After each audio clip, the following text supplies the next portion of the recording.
Assalamualaikum warahmatullahi wabarakatuh. Perkenalkan, nama saya Najwa Salsabila Putri. Saya dari Prodi Sistem Informasi dengan nomor NPM 2023 1320026. Sebelumnya saya akan menjelaskan apakah keadilan di Indonesia sudah terrealisasikan atau belum. Nah, pertama dimulai dari definisi keadilannya sendiri, yaitu definisi dari keadilan adalah memberikan hak kepada yang berhak menerimanya. Keadilan sendiri itu merupakan suatu ukuran keabsahan, suatu ketataan kehidupan berbangsa, bermasyarakat, dan bernegara. Gimana sih cara perwujudannya itu? Ya harus diupayakan dengan memberikan jaminan terhadap tegaknya keadilan. Nah, sebelumnya tujuan tertinggi itu adalah di keadilannya itu meletakkan sesuai dengan proporsi, yang berarti keadilan adalah ketertiban dan kedisiplinan. Segala sesuatunya harus diarahkan untuk menemukan sebuah sistem hukum yang paling cocok dan sesuai dengan prinsip keadilan. Hukum adalah undang-undang yang adil. Tanpa pemenuhan hak asasi, keadilan tak akan terrealisasi. Hak asasi manusia atau HAM harus menjadi pilar utama dalam kehidupan bernegara. Para pengemban amanat, termasuk aparat penegak hukum, harus mengupayakan pemenuhan hak asasi lebih dari sekedar janji. Ini jatuh pada masa kampanye, gak usah deh, ngapain itu dibaca. Nah, contoh lainnya, kasus Rempang adalah salah satu bukti terkini di mana aparat keamanan menggunakan kekuasaannya secara wewenang-wenang atau berlebihan. Kekuatan yang tidak perlu dan berlebihan dipertontonkan dengan tembakan meriam air dan gas air mata. Bahkan di arah 2 pintu 2 sekolah menyebabkan setidaknya 25 siswa harus dibawa ke rumah sakit. Loh. Nyatanya di Indonesia proyek pembangunan terkhusus proyek strategis nasional selalu lekat dengan kekerasan aparat. Ada apa? Apakah demi pembangunan, keselamatan warga, termasuk anak-anak dapat dikorbankan? Pemerintah dan aparat negara seharusnya tidak mengabaikan hak asasi manusia dalam situasi apapun. Contoh lainnya, kesewenang-wenangan aparat keamanan terjadi di tanah Papua.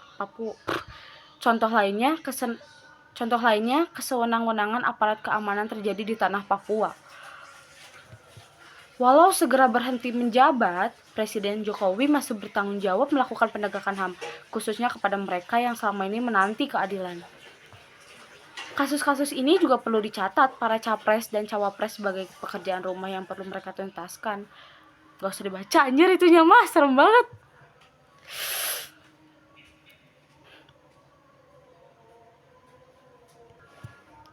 Lagi pengabaian hak untuk berpartisipasi dalam urusan publik. Indonesia juga tampaknya tak belajar dari kekeliruan masa lalu. Selepas lolosnya KUHP tahun 2022 dan di tengah sorotan tajam berbagai kelompok masyarakat, Dewan Perwakilan Rakyat atau DPR mengulang pengabaian serupa di tahun 2023. Revisi Undang-Undang Informasi dan Transaksi Elektronik ITE disahkan dengan masih adanya pasal-pasal bermasalah dan tanpa mengindahkan kritik dari berbagai pihak. Pada awal tahun ini, ketika menyambut Hari Pers Nasional, Presiden Jokowi berjanji mengeluarkan regulasi yang memenuhi rasa keadilan. Dari 2019 hingga saat ini, publik seperti disuguhkan atraksi janji palsu. KUHP sempat ditunda dengan dalil membutuhkan konsultasi lebih lanjut. Nyatanya, lalu muncul juga Undang-Undang Cipta Kerja, lalu Undang-Undang ITE. Sepertinya publik tidak lagi berkuasa atas suaranya sendiri. Apa mungkin keadilan masih terjadi di tengah represi, tanpa penghormatan dan pemenuhan hak asasi? Di antara sederet korban Undang-Undang ITE, pembela HAM menjadi salah satu kelompok yang rentan menjadi target. Kasus 2 pembela HAM, Fathia Maulidiyanti dan Haris Azhar. Sebaiknya nggak usah diomongin sih sebenarnya ini, cuman emang dapat sumbernya itu. Adalah contoh bagaimana kritik terhadap pejabat publik direspon dengan pembungkaman melalui sebenarnya ini kasusnya berat banget. Jadi kalau kata aku nggak akan cukup di video ini. Jadi aku nggak akan ada part 2. Jadi kalian baca sendiri aja, searching sendiri aja, karena aku juga takut salah. Ini adalah tugas Pancasila aku. Jadi mohon dimaklumi aja ya.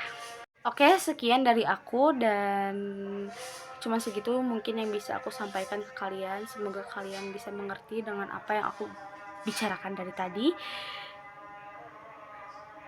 Aku Najwa, pamit.